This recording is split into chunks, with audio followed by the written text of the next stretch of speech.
Nuevamente, queridos Javerim Shalom.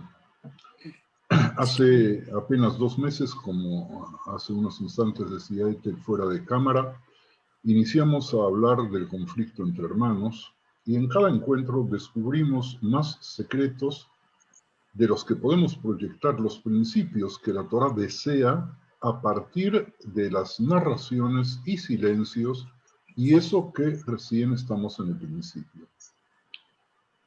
Hoy vamos acercándonos ya a las versiones diferentes de la pelea entre los hermanos, que eran hijos de Noaj, y de su esposa anónima, y tratar de finalizar con los antecedentes de la misma.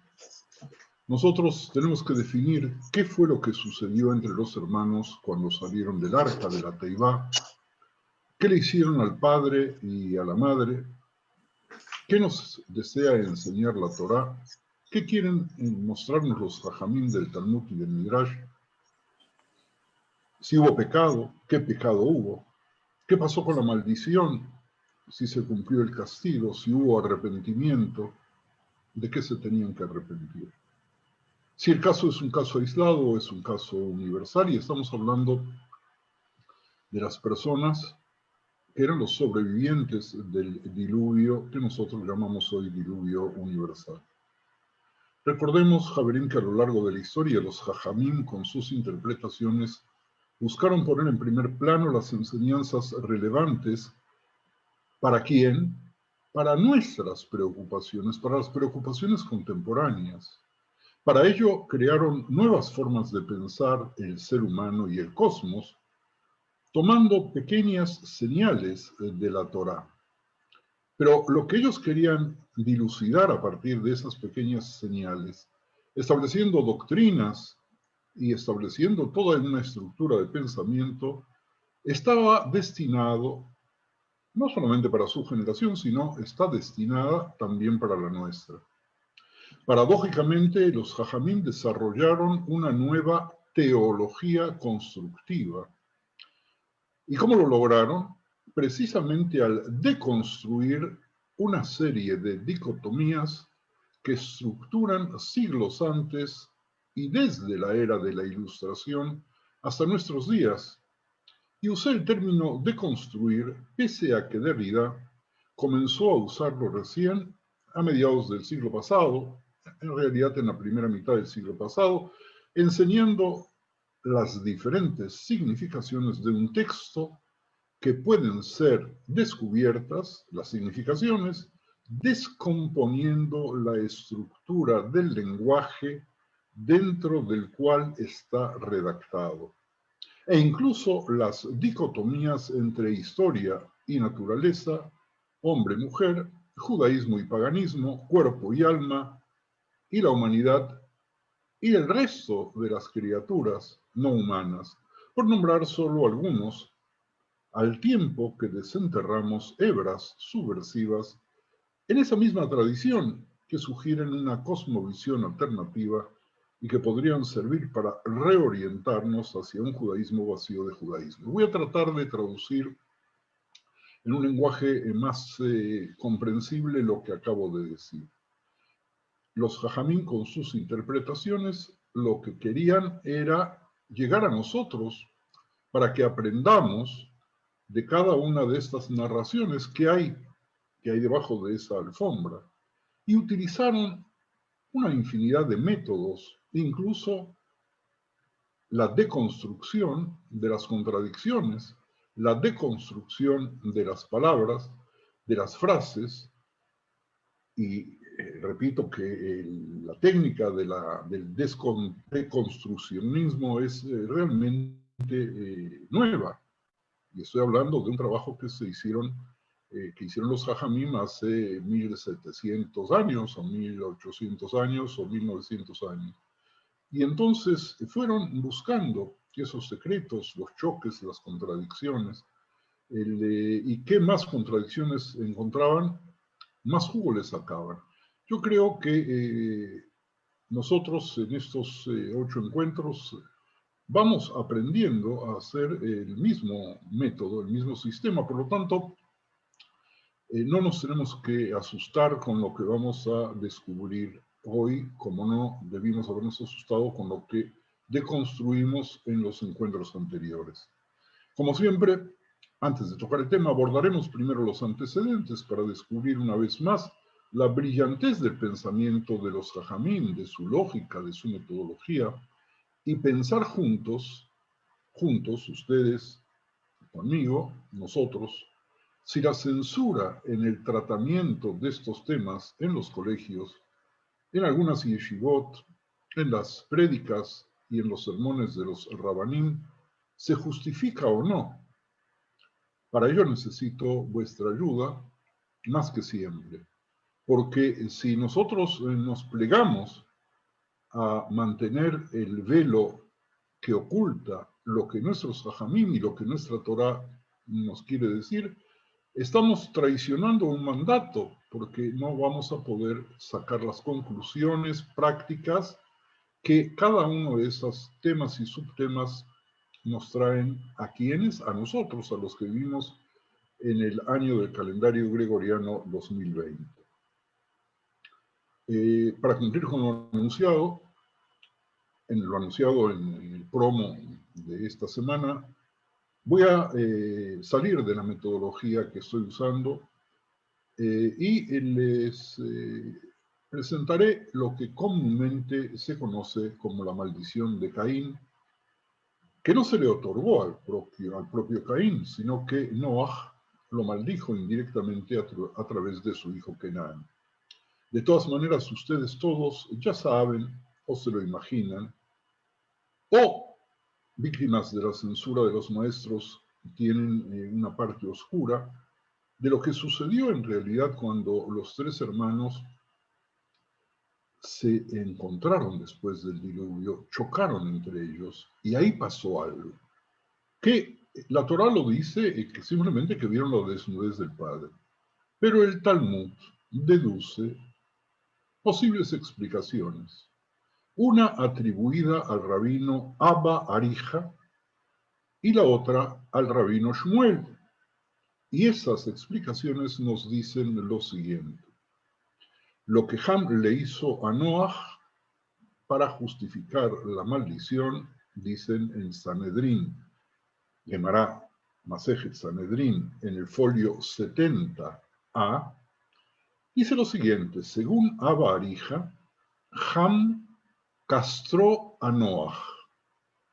Repito, según uno de los grandes del Talmud, llamado Abba Arija, Ham, el hijo de Noah, castró a su padre. ¿Sobre la base de qué?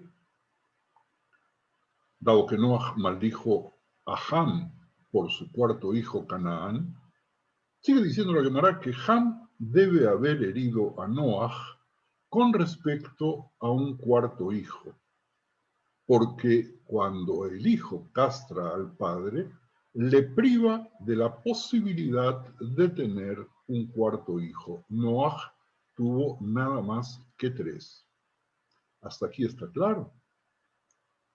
Primera versión, por lo tanto, del incidente es que uno de los hermanos vuelve estéril al padre para evitar que pueda seguirse reproduciendo. Cuando nosotros ya habíamos visto que Dios ordena a Adán Pruru, que hay que multiplicarse, hay que reproducirse, y vuelve a presentar este pedido, esta bendición, también a Noah, pero amigo nuestro Noah queda fuera de lo que podría ser el cumplimiento del mandato de Dios, que es la primera mitzvah que aparece en la Torá. Pero según Shmuel, Ham sodomizó a Noah. Repito, Ham sodomizó, es decir, mantuvo relaciones homosexuales con su padre. Un juicio que basó en analogía con otro incidente bíblico en el que se usa el conjunto de palabras del verbo y vio. Hago un paréntesis, respiro y digo, muchas veces cuando nos encontramos en un tema, según las reglas de la hermenéutica del Talmud, nos encontramos en un tema con un término o con dos términos que luego aparecen en otro contexto completamente diferente. Podemos derivar que esas dos palabras nos quieren crear un puente que nos contextualice entre los dos conceptos diferentes, y cuando aparece con un significado en A y aparece luego en B, vamos a llegar a la conclusión que en B significa lo mismo. ¿Cuál es la analogía que usa el rabino Shmuel con respecto a Ham? Dijo el término y vio. En Bereshit 34, Pasuk 2 dice: y cuando Shem, hijo de Hamor, la vio, se refiere a Dina, la tomó, se acostó con ella y la profanó. Es muy difícil leer este versículo traduciéndolo o intentar traducirlo. Con respecto a Ham y Noach, en Bereshit 9, versículo 22, dice: y Ham, el padre de Kenaán, vio la desnudez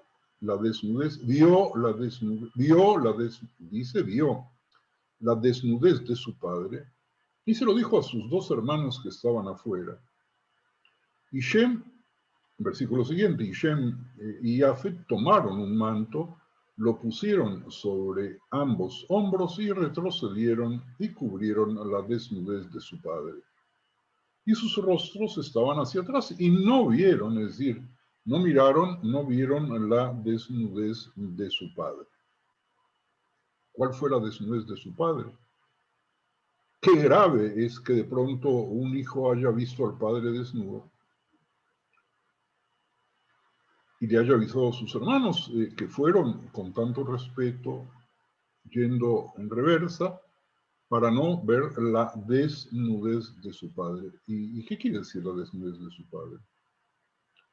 Según este argumento, Javerín, debe haber ocurrido un abuso similar cada vez que la Biblia, es decir, que la Torá, usa el mismo idioma, las mismas palabras.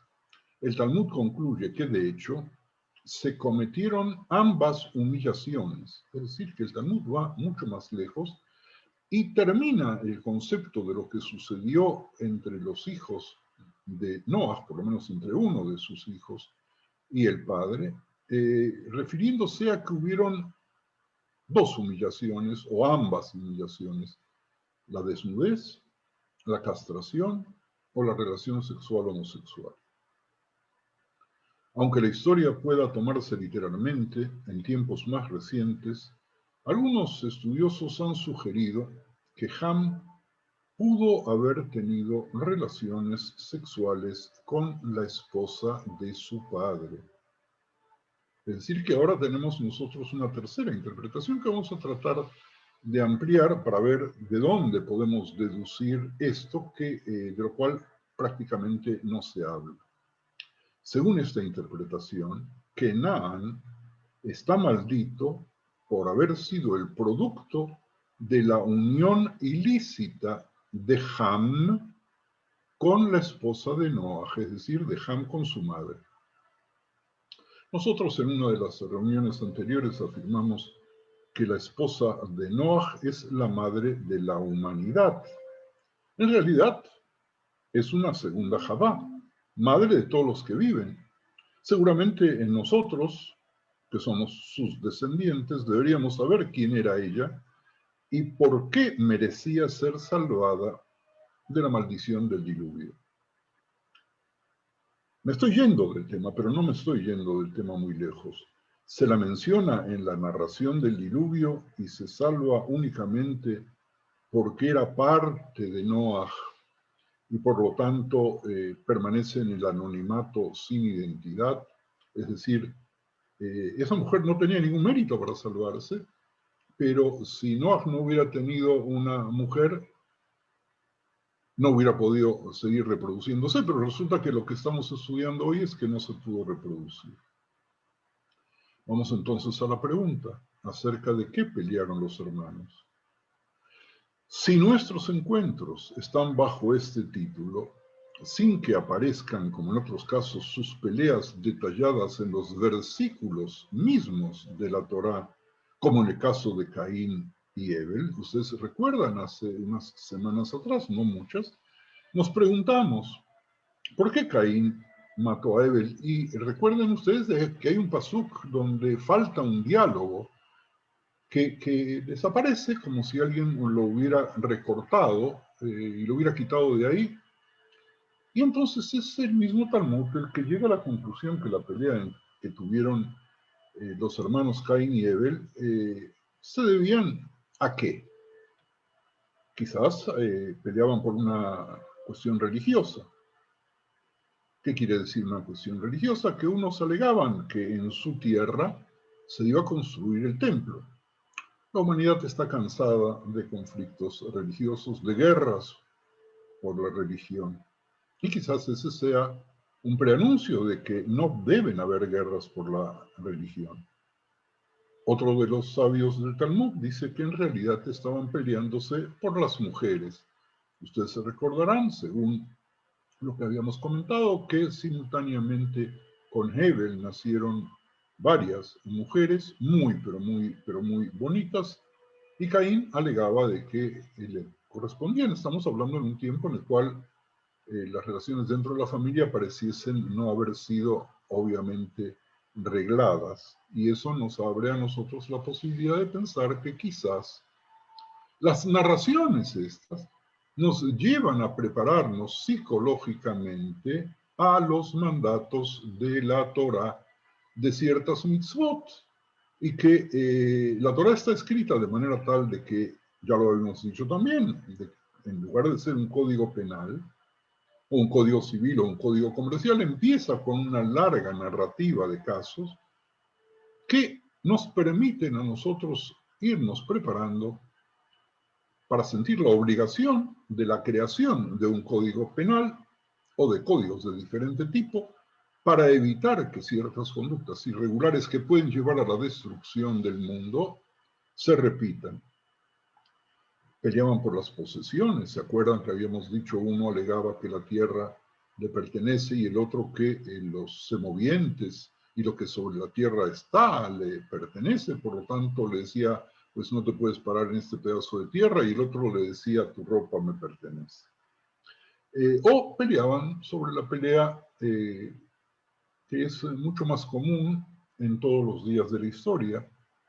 Peleaban por la pareja, peleaban por las mujeres, estamos hablando en estos momentos de hombres, y ese parece ser una pelea universal. Nosotros todos los días leemos en los periódicos sobre asesinatos dentro del matrimonio, muchos de los cuales están provocados por los celos, porque este quiso a fulana y fulana quiso a otro y no se dieron las cosas como se querían. O hay aquí una pauta general, o aquí hay otras cosas. ¿Qué se agrega aquí al respecto del Padre si solo estuvo desnudo? ¿Por qué deben los Jajamim, Hazal, preguntarse lo que nos trae hasta aquí?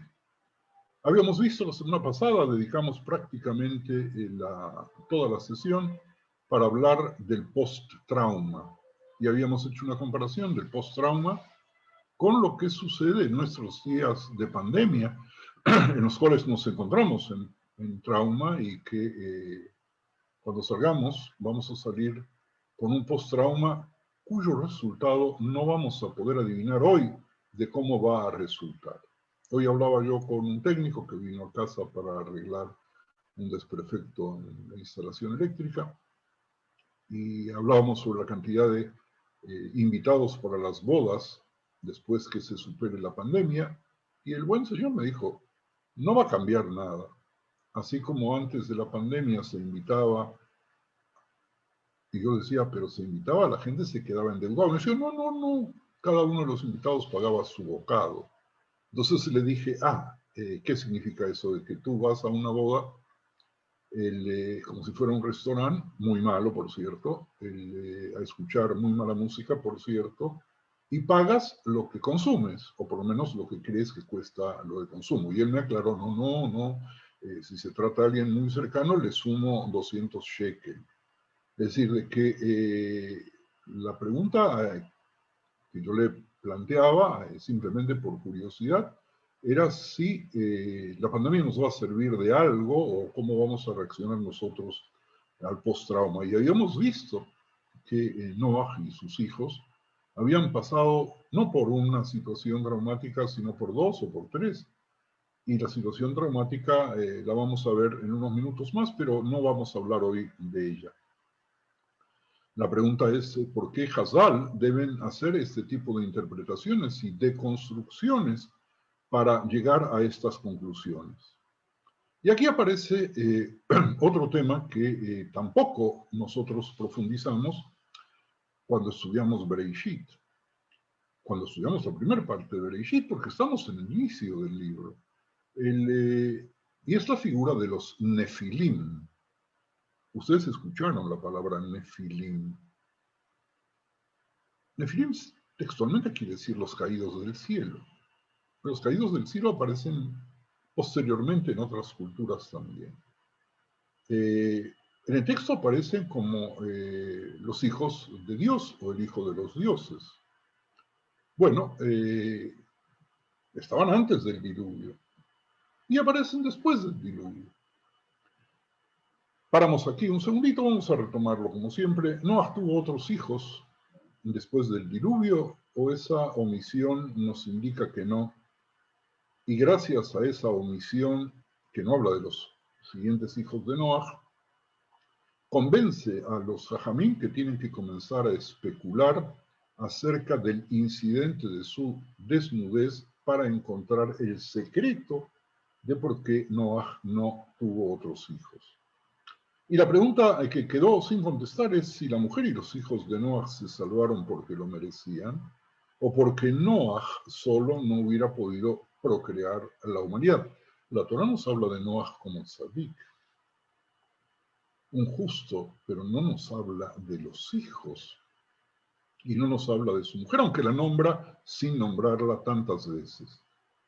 Dado que en Bereshit, vamos a seguir razonando talmúdicamente, se describe a Javá con una personalidad jurídica independiente, responsable de sus propias acciones y pecados, por lo tanto, si es responsable es punible, es razonable suponer, es decir, punible quiere decir en español, lo que pasa es que se me confunden los españoles que tengo dentro de la cabeza, los idiomas, obviamente, las formas de hablar.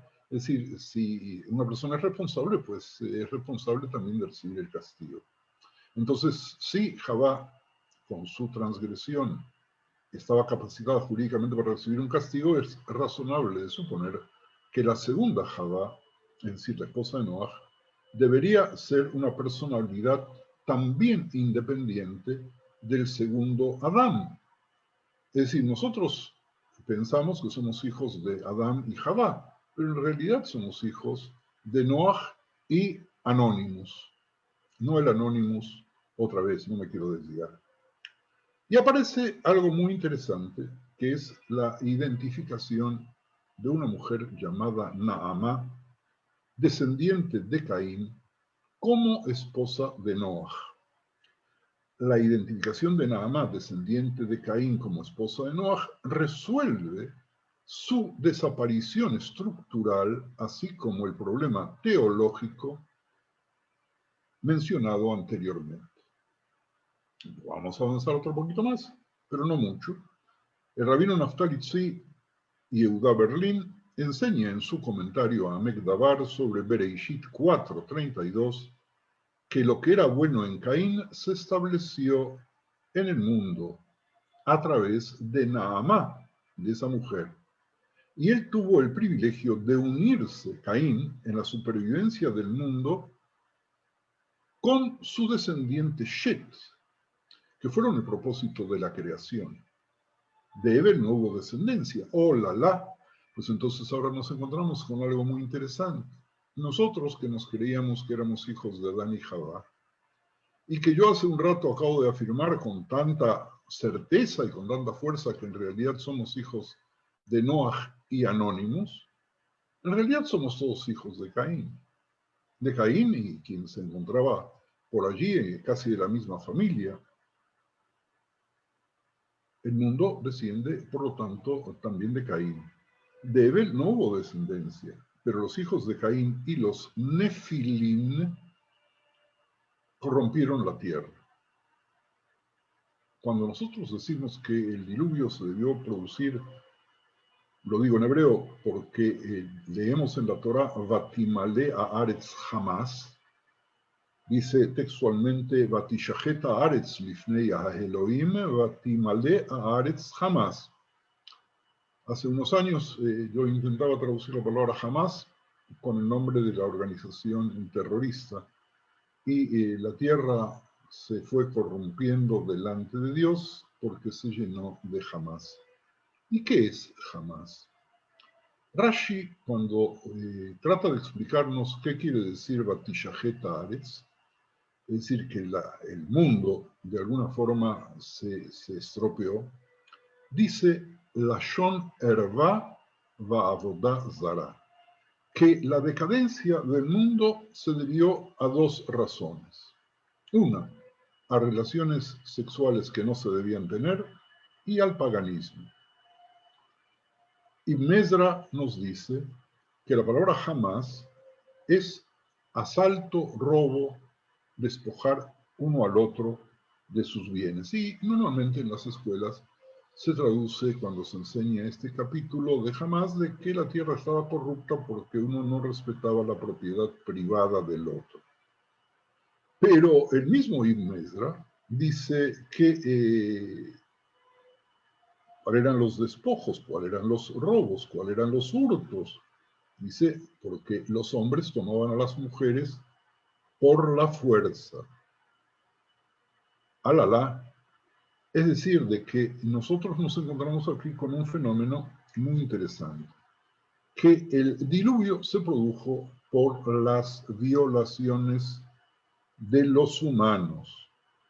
Y dice, tomando nuevamente el texto simple de la Torah, que Ishit kol basar et darko, porque toda carne corrompió su camino, y está diciendo aquí de alguna manera que se refiere que no solamente en la especie humana se habían degenerado las formas de la vida, sino también esa ruptura del orden biológico se había extendido también a los animales y a las fieras. Y como el versículo dice, Lifnei a Elohim, delante de Dios, Ibn Ezra dice, bueno, lo hacían a escondidas. Otros dicen, no. La gente pensaba que lo hacía a escondidas, pero obviamente Dios sabe perfectamente lo que estaba sucediendo. Son los antecedentes de lo que explican los Jajamim sobre Noaj. Ese es el motivo del relato, lo que acabo de decir hace un instante. Bueno, estoy escuchando las campanadas del reloj de casa que anuncian que son las 9, por lo tanto voy a detenerme un segundito porque creo que hay suficiente, pero suficiente material para que ustedes puedan hacer los comentarios que deseen, agregar, quitar, discutir, plantear o preguntar. Así que, Javerim, los micrófonos y la palabra es de vosotros por un instante. Sí, Javerim, ¿hay alguien que quiera preguntar o comentar? Veo a Natalio y a Bruria. Natalio, abre el micrófono. Hola, ¿qué tal, Ismael? ¿Qué tal? ¿Cómo están todos? Todos bien, Baruch Hashem. Bien. Ismael, vos diste de alguna forma tres explicaciones acerca de lo que le pasó a Noach, ¿sí? Respecto a la castración, respecto a la sodomía y respecto al hecho que haya tenido relaciones con la mujer, uno de los hijos, ¿sí? Ham. Sin embargo... En realidad hay una más, espérate, hay una más que es la que dice el Pshat, lo que dice la Torah, que lo vieron desnudo, sí, o lo desnudaron, sí. Sí, entonces quizás la pregunta va por la tercera. Es decir, si hubo una relación con la esposa, ¿para qué los hijos lo cubren la desnudez de él? Pareciera contradictorio en esa acepción. Mira, Natalio, según esa interpretación, que es minoritaria, lo que vio de alguna manera uno de los hijos fue casualmente el hecho de que el padre, acordémonos que estaba bebido, estaba borracho, se despierta, pero los hijos ven la situación terrible que se estaba dando ahí e intentan cubrirla de manera tal de que el mismo Noah no vea lo que sucede, porque esa hubiera sido una afrenta que superaba todo y porque ellos no podían tolerar lo que estaba sucediendo. Por lo tanto, esa posibilidad tiene coherencia si nosotros lo miramos de esta manera.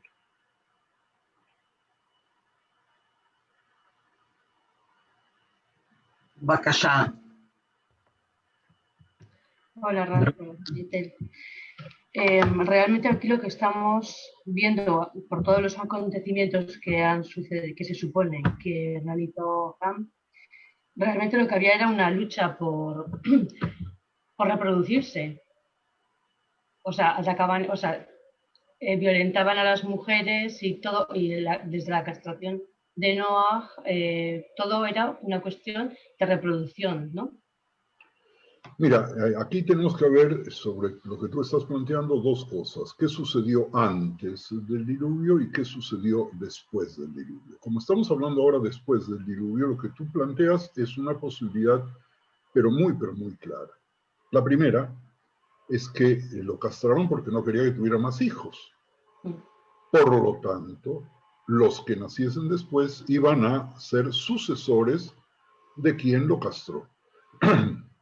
La segunda, el que tuvo una relación de sodomía, era porque había percibido que el padre, que Noah, ya no tenía la capacidad de reproducirse, o porque era viejo, o porque estaba cansado, o porque simplemente nosotros estamos hablando en edades que son inconcebibles en nuestro tiempo, pero que estas edades que son inconcebibles en nuestro tiempo dan lugar para otro midrash, que de pasaditas dije la semana pasada de que Noah había tratado de no reproducirse hasta las vísperas, como 100 años apenas antes del diluvio, para evitar que los hijos que hubiera tenido antes se contagiasen de las malas costumbres del lugar, por lo tanto hubieran tenido obligatoriamente que morir en el diluvio, independientemente si tenían o no tenían méritos para salvarse, que son dos cosas completamente diferentes.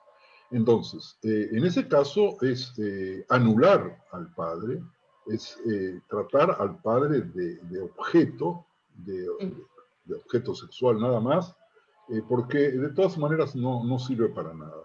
Y sí, hay una especie de lucha más que nada por la preeminencia. En la antigüedad era sabido que quien mantenía relaciones sexuales con alguna de las concubinas del rey estaba dando señales muy claras, lo trae la misma Biblia, lo trae el mismo Tanaj, estaba dando señales absolutamente claras de que él es el nuevo rey o es el que quiere ser el nuevo rey. Si hasta ese momento Noah era el líder y era el que conducía, por lo menos a la familia, en ese momento, en el momento en el cual lo denigran de esa manera, lo apartan, sea cualquiera de las tres versiones o de las cuatro versiones que querramos adoptar, sea cualquiera de ellas, esa manera de denigrarlo implicaba anularlo de toda posibilidad de autoridad. Y entonces aquí había una lucha que podríamos entender nosotros, por un lado, por la procreación, por otro lado, por la preeminencia de poder, quién se quedaba con el mando, y quien se quedaba con el mando se quedaba con las mujeres, se quedaba con la tierra. No en vano, también la semana pasada hice alguna mención a Totem y Tabú, en el sentido de que quizás cuando Freud tomó esa idea griega, la tomó estimulado por lo que quizás había aprendido y estudiado en el Heder, es decir, en la escuela de judaísmo cuando era un niño. Es decir, que nosotros tenemos aquí una cantidad de variables y yo los llevo a estas variables, Javerín, como les anuncié antes, porque de esta narrativa y de la interpretación de esta narrativa vamos a ir elaborando las normas que luego nos tienen que regir. Por lo tanto, no es un accidente, no es un chisme de la familia.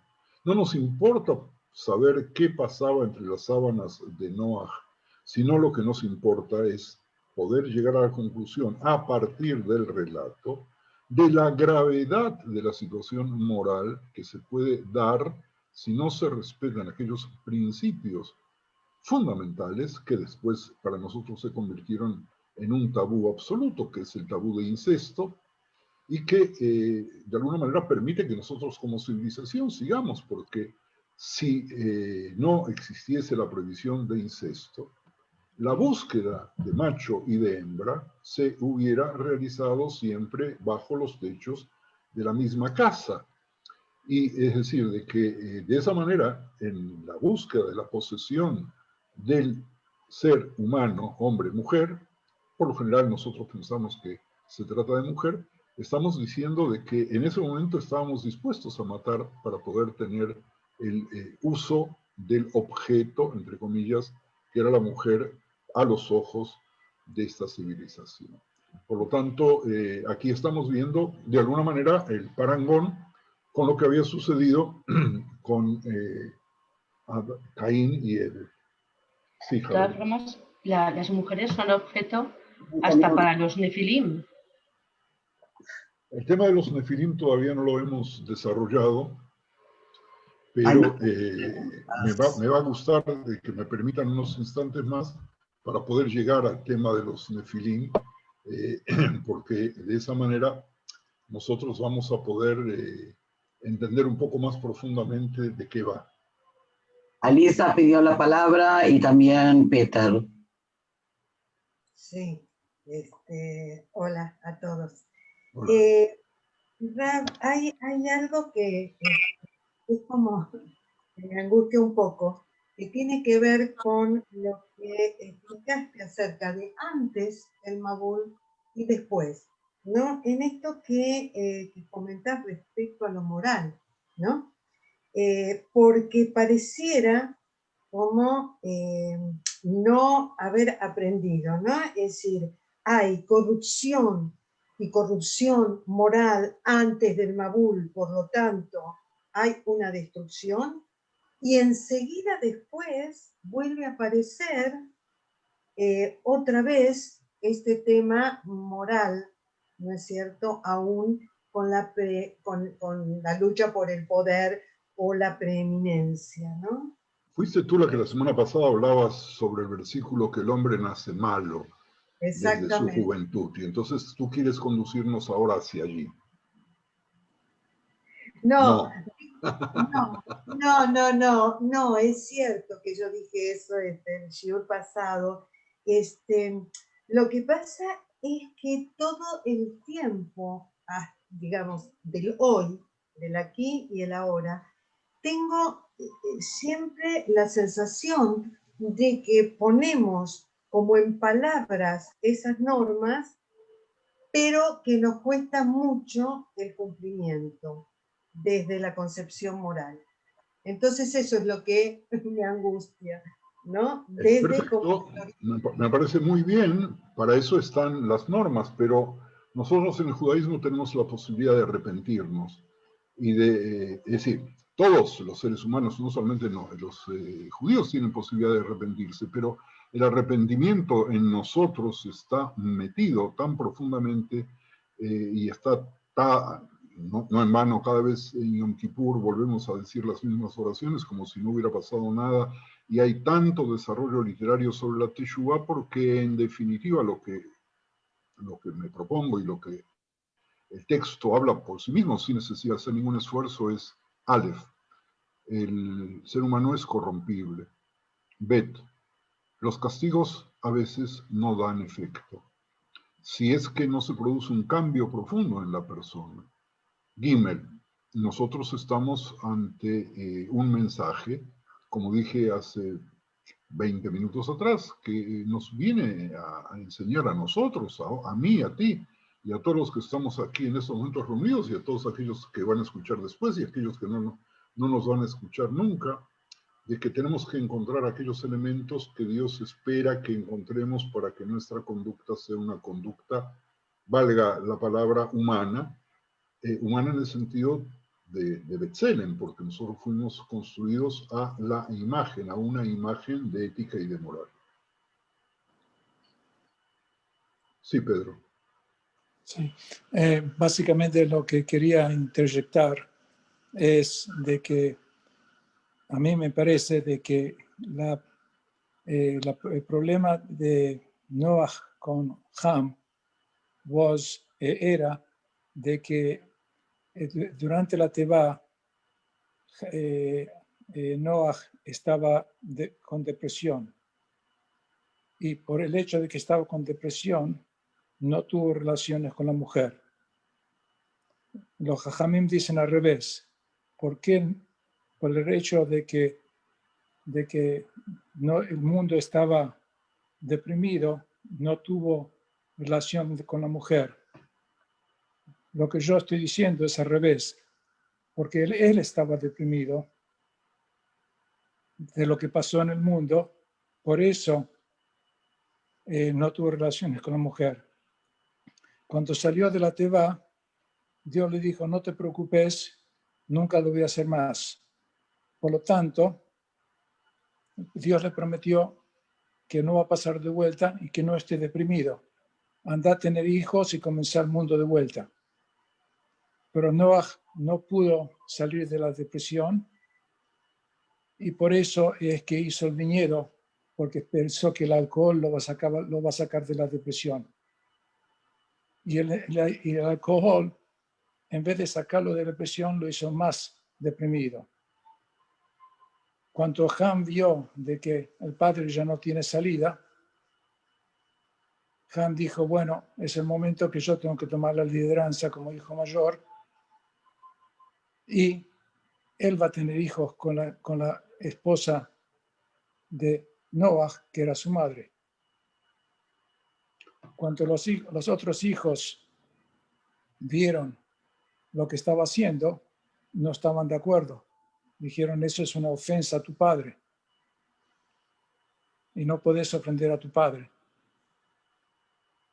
Y eso fue todo el problema que se causó, la pelea entre los Ham y los dos hermanos.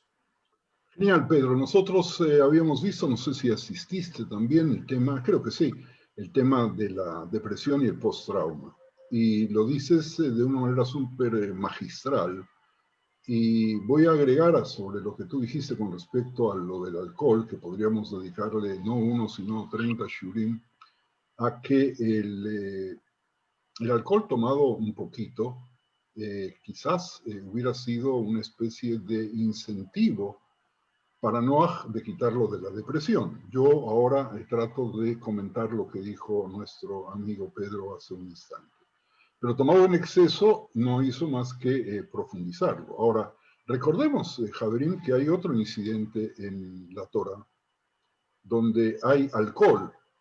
Y ustedes ya adivinaron seguramente a qué me refiero, cuando las hijas del sobrino de Abraham, de Lot, creyendo, y digo creyendo entre comillas, de que el mundo se había acabado, pues vuelven a utilizar el alcohol de manera tal de ser activas en la búsqueda de la continuación del mundo que ellos pensaban que se había acabado, por lo tanto había que hacer el mundo de nuevo, violando al padre en ese momento por turno, y de esas violaciones nacen los hijos que luego nosotros no queríamos tomar como parte de nuestro pueblo. Y no me quiero desviar, pero el hecho de que la Torah nos habla de que no deberían integrarse a nuestro pueblo los hijos de ese acto de violación dentro de la familia que hicieron las dos hijas de Lot, nos indica, y eso va para ti, Alisa, hasta qué punto hay una necesidad y una fuerza y hay un castigo colectivo, hay una decisión divina de decirnos lo que están haciendo está mal. Hay, para complementar un poco lo que dijo Pedro, aunque me salga por un instante del tema y lo que dijo Bruria con respecto a los nefilim, dos cosas. Hay una versión midrashica media difícil de consumirse, pero es evidente de que no hay nada que no pueda ser real, aún lo más terrible, que es que hubo entre Ham, dentro de la Teibá, algún modelo de animalismo en relaciones sexuales con un perro. Y lo dejo ahí. Y sobre quien conoce, lo conoce, y quien no lo conoce, lo tomamos en algún otro momento, lo busque, cada uno lo puede buscar. Y respecto a lo que había planteado Bruria, nosotros, con el tema de los nefilim, hay una posibilidad,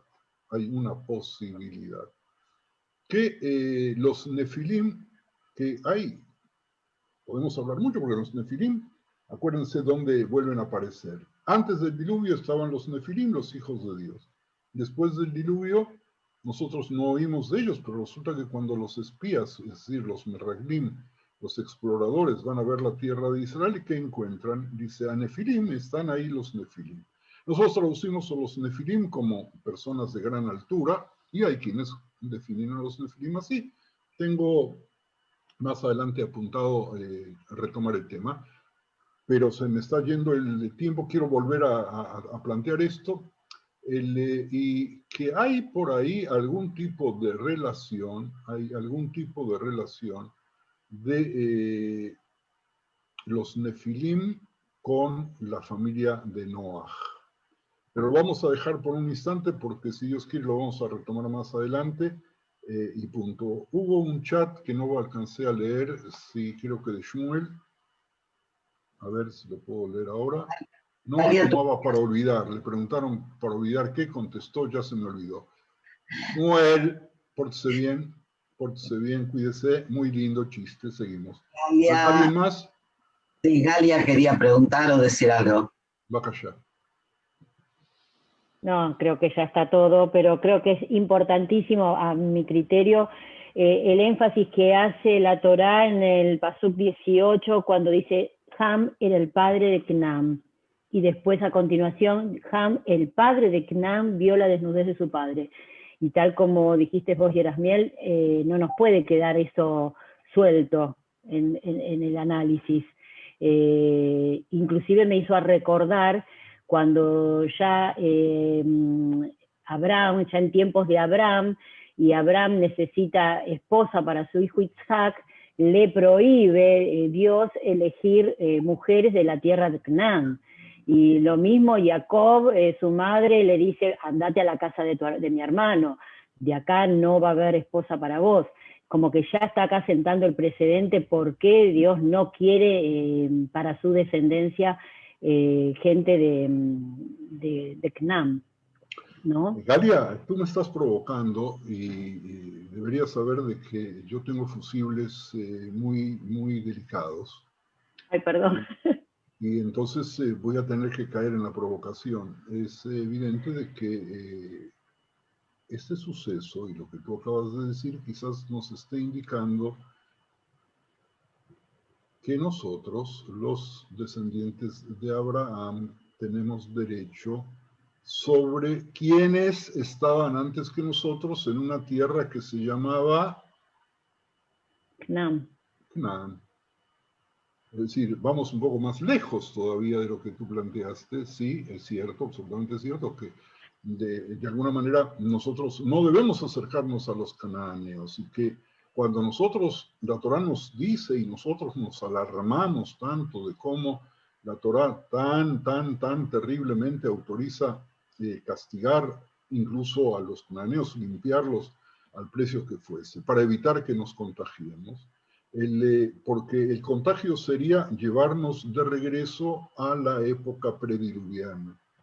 Entonces el tema es tan fuerte que trasciende otra vez, como habíamos dicho, y supongo que cada uno de nosotros lo ve permanentemente, que de 3 o 4 versículos de una narración infantil que las maestras se regodean enseñándolas a los niños del jardín de infantes, encontramos cosas tan fundamentales que tienen que ver no solamente con nuestra identidad, sino con los valores absolutos de lo que nosotros consideramos es nuestra moral. Veo en el chat otro comentario sobre la cantidad de vino, sobre la embriaguez, dice José Manuel. También se recoge en el Talmud, así como en los Teilim, que y el vino que alegra el corazón del hombre, en Teilim 104.15, pero también la palabra para alegrar podría leerse como Yeshama, lo que significa que el vino enloquece, pero nosotros la leemos como Isamaj, que alegra el corazón. Bueno, José Manuel, vamos a tener que organizar algún ciclo de unas 20, 30 conferencias sobre el vino dentro de nuestra cultura, vino que nosotros usamos ya cuando se hace el Brit Milá de un niño, ¿verdad? Es decir, la primera bebida, excepto la leche materna, que en nuestra tradición sirve para ubicar, es darle de beber a un bebé de apenas 8 días un poco de vino. ¿Hay algún otro comentario? No. Ok. No que yo vea. Quedan 8 yo puse para Purim. Leí, pero no me enganché. Bueno, yo quiero decirles, Javerín, que el Midrash y la Torah nos traen a nosotros muchos comentarios, es decir, me refería fundamentalmente al Midrash, sobre Noaj y su lugar en la historia de la fe. Pero hay un relato absolutamente pequeño que es muy importante y que se junta Otpam con lo que había dicho Pedro hace un instante. Una vez que las aguas se calmaron, recordemos, Noaj, lo lógico, hubiera dejado el arca. Sin embargo, Noaj se dijo a sí mismo, según el Midrash, entré con el permiso o con la orden de Dios, como está escrito en Bereshit 7.1, entra al arca, ¿verdad? Entra a la Teibá. Debo ahora salir sin permiso, dice Noaj. El santo bendito sea le dijo, lo que tú estás buscando es permiso. Muy bien, aquí está el permiso. Y le da una hoja, y eso es mío, ¿verdad? Le da una hoja firmada con un sello lacrado que, con todas las legalizaciones, con el permiso para que pueda salir. Entonces está dicho, Dios le dijo a Noaj, sal del arca, capítulo 8, 17. Rabbi Yehuda Bar Ilai dijo, si hubiera estado allí, si él, Rabbi Yehuda Bar Ilai, hubiera estado allí, hubiera derribado el arca, la Teibá, y me hubiera sacado de allí a mí mismo. En otras palabras, no hubiera esperado ni un segundo para salir. Pero para comprender este Midrash uno debe leer cuidadosamente la historia del diluvio, y este es un buen final para nuestra reunión de hoy, aunque me quedó en el tintero mucho. Para comprender el Midrash tenemos que leer la historia del diluvio, y no solamente la historia del diluvio, sino las narrativas en general de la Torá, con un oído puesto, escúchenme muy bien, Javerim, en el ritmo de la narrativa. Y de los que son Morim o que fueron Morim, préstenme atención, por favor. Leer el ritmo de los psukim, distinguir entre un pasuk largo y uno breve en un mismo tema, entre psukim que dan detalles ínfimos y los que se limitan a otras palabras, a pocas palabras, casi a un título nada más, nos está indicando, como en el teatro, Leavdil, de qué se va, de qué trata, porque si uno va a ver una obra de teatro, en un teatro como turista y no entiende el idioma en el que los actores están hablando y no leyó la obra antes, en su propio idioma, de pronto puede empezar a comprender lo que está sucediendo sobre el escenario, no solamente con el movimiento de los artistas, no solamente con la coreografía, sino con las entonaciones de las palabras que intercambian quienes están sobre el escenario. Es decir, que si nosotros leemos la Torá y respetamos la cadencia y la escuchamos la cadencia, vamos a descubrir cosas que de otra manera probablemente no las vamos a poder descubrir y vamos a comprender el texto mucho mejor. En nuestro caso, la historia comienza rápidamente. ¿Cómo comienza la historia? Muy fácilmente, pero con una velocidad impresionante. ¿De qué manera? Escuchemos el ritmo, escuchemos el ritmo. Dios anuncia la inminente destrucción de la vida sobre la tierra, le ordena a Noah construir una arca, especificando las medidas precisas. Y siguen los detalles de lo que Noah debe tomar consigo, su familia, 2, en el caso de los animales puros 7, de todas las especies, las provisiones, llega la lluvia, la tierra es inundada, Noah y quienes están con él son los únicos sobrevivientes, la lluvia cesa y las aguas descienden. Aprendamos, repito, a oír la cadencia de la lectura para entender su ritmo y su significado. Veamos, porque si nosotros prestamos atención, les invito a que vuelvan a leerlo, y vuelvan a leerlo entonado, no con los teamim, que es la entonación de la tradición de la Masoret, sino comparando versículo por versículo internamente, pero leyéndolo para ver dónde hay más acentos, dónde hay tildes, dónde hay entonaciones. Porque nosotros en estos capítulos que estamos viendo, si nos diesen como tarea hacer una división del texto y colocar títulos a cada subdivisión del texto, tendríamos drama, tendríamos lo que hace un rato habíamos estado hablando, la viticultura. Solamente sobre la viticultura podríamos dedicarnos escasamente 2 psukim, ¿verdad? Pero sirven para poder analizarlo largamente. La embriaguez, resultado de la viticultura, que no necesariamente debe ser el resultado. El incesto heterosexual materno, si es que aceptamos la última versión de que las relaciones fueron con Naamá, sobre la que no se habla, otro título podría ser la relación homosexual, que es una de las formas más populares de entender lo que la Gemara nos plantea y que se quedó en la memoria. Pero tenemos también otro título, el título que de pronto aquí, mis queridos amigos, aparecen los cananeos como pueblo moralmente descalificado, cuya corrupción es tan grande y contagiosa como una pandemia. Y lo que se merecen estos es la esclavitud. Y habíamos visto hace 2 sesiones atrás, y habíamos repetido brevemente, de qué manera algunos leen la Biblia no judía, en la versión no judía, tratando de encontrar en la palabra Ham, recuerdan cuando hicimos el juego de las distintas acepciones modernas de lo que quiere decir Ham, un motivo de discernimiento y que lleva a la discriminación racial y a la justificación de la trata de esclavos.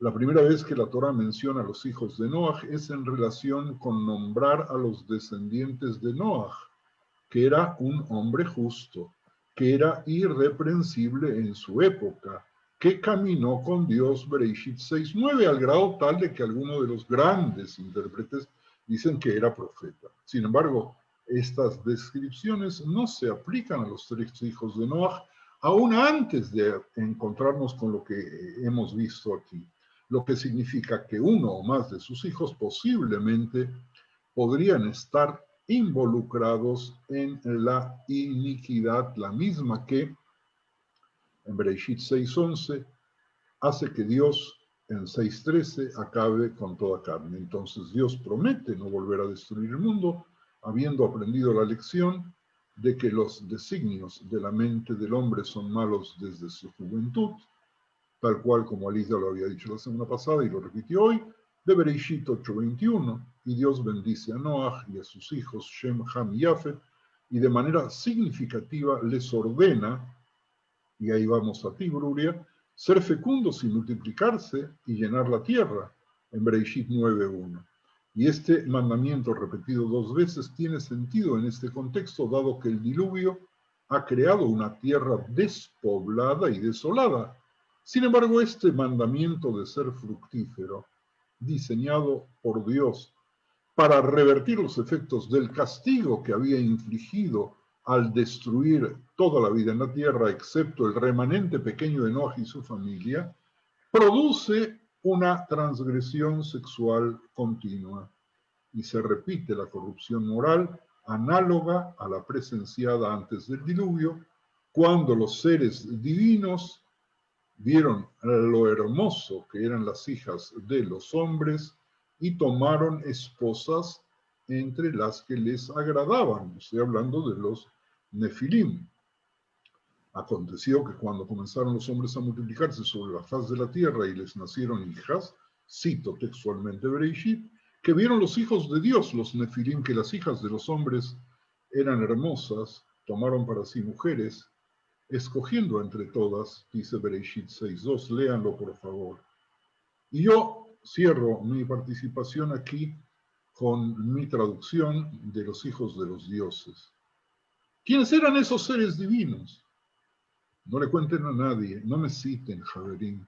Eran los ricos, los terratenientes, los señores feudales, los políticos, los actores. Vieron lo hermosas que eran las hijas de los hombres comunes y los hombres pobres, y tomaron esposas de entre las que le agradaban, sin pedir ningún tipo de permiso. Hasta aquí, si hay todavía algún comentario, porque se nos fue el tiempo, creo que se lo merecen ustedes se merecen poder hacer algún comentario ahora antes de que cerremos nuestra reunión de hoy.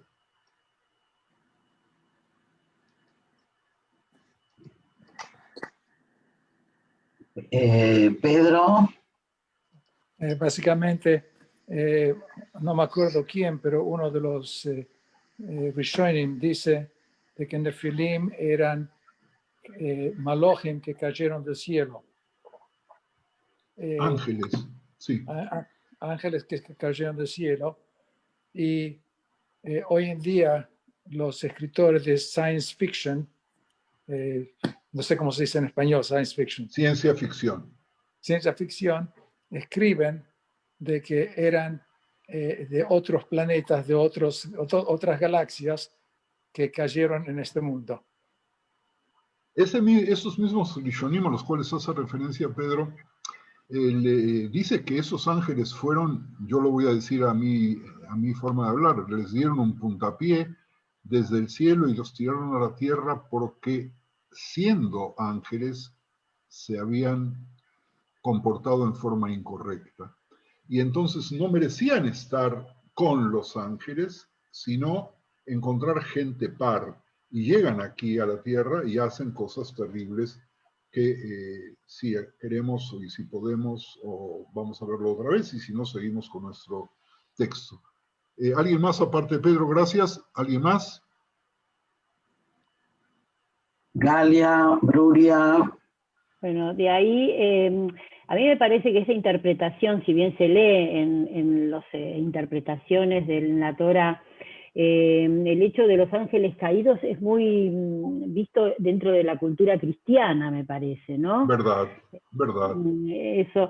Y aquí, con respecto a lo que vos decís, que no existían, sino que eran los reyes, los poderosos, yo he leído que de ahí el famoso derecho de pernada, justamente que los poderosos, el rey, ante es al una revés, muchachita... Galia, perdón que te interrumpa, es al revés. A ver. No es que el derecho de pernada nace porque se creen paridos por los ángeles.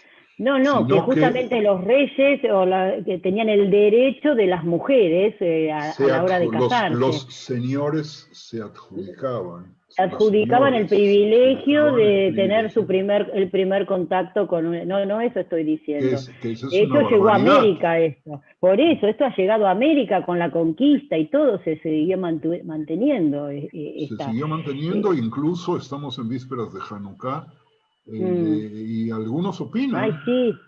Algunos opinan que toda la rebelión de los macabeos se debió a que la hermana de Yehudá Maccabi Ujú. se resistió a que la familia la acompañe para que se cumpla con ella el derecho de pernada.